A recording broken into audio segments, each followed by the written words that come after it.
Subuydan namlıq əsər tarixdir, rast bolğan vəqəmi.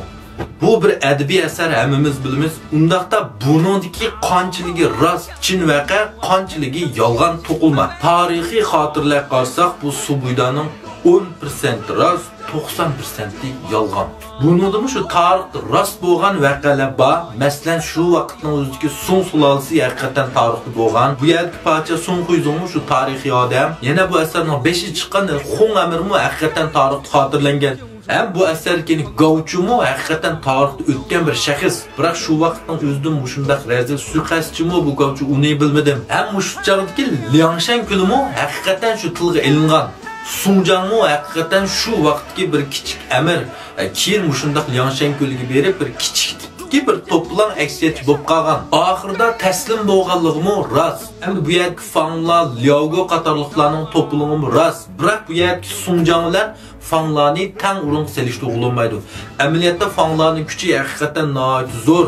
Bu Sunjan uning selishtirgani bir oddiy kichiklar, ko'p ojiz fanlar tarafdan. Endi Liangshan kuldagi azmatlardan yana Manglik Yangji haqiqatan shu tarixda o'tgan, shu Sun sulolasining bir amaldori Liaogo bilan bo'lgan jangda sarkard bo'lib atlangan. Endi bu tarixiy shaxs tarix vaqalar nihoyat ustunlik bilan bu Subuydan nomli asarga singdirib etilgan. Endi biz bekerek ko'ngil bildirgan, yoqtirdigan bu yerdagi 108 azmat qahramondan qanchasi rost deganning o'zida endi bular tarixiy nomlarga tutilgan tarixiy shaxslar asosan nihoyat oz.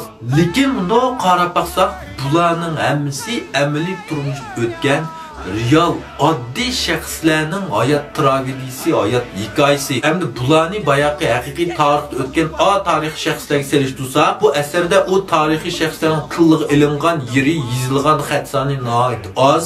Biroq malaninki intayin ko'p salmoqni egallaydi. Masalan, Musonki mana shu Vudalan Panjiliyaning hikoyasimi nihoyat ustunlik bilan bir o'zgartirilib etilgan, burilinib turib bu asarga singdirilgan. Buni men Musonning 20 minutlik tafsilotini so'zlaganda to'liq so'zilgan.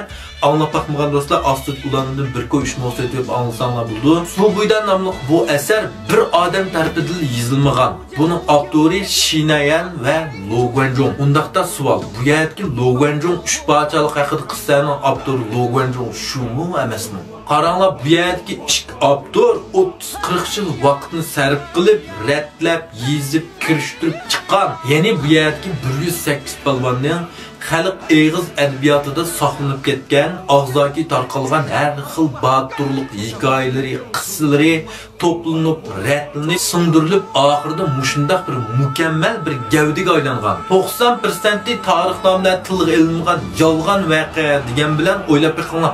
Bular nima ish turmushga shuncha yaqin? Nimish mamlakatimizning har qanday yerdagilar bir ko'rsa o'ziga yaqindak, o'zining atrofida yuz bergandek o'qib his qildi. Hamma odam yoqtirdi. Adabiyotning manbasi ijtimoiy turmush-ku. Shuning uchun navbatchilar shu tarixiy nomalarga qarab olsanglar, haqiqatan 10% rost, 90% yolg'on.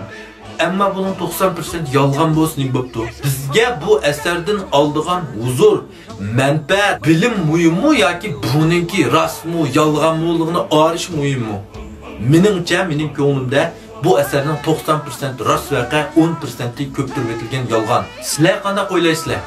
Undaqda 3 parçalık haqqida qissaning necha % rost, necha % yolg'ondir. Bu yerki Lo Guanzhong apandim 3 parçalık haqqida qissa bilan Subuydanning qo'sh avtorimi. Mazmunning davomi qiziqadigan do'stlar, meni qo'shib olishni unutib qolmanglar. Rahmat.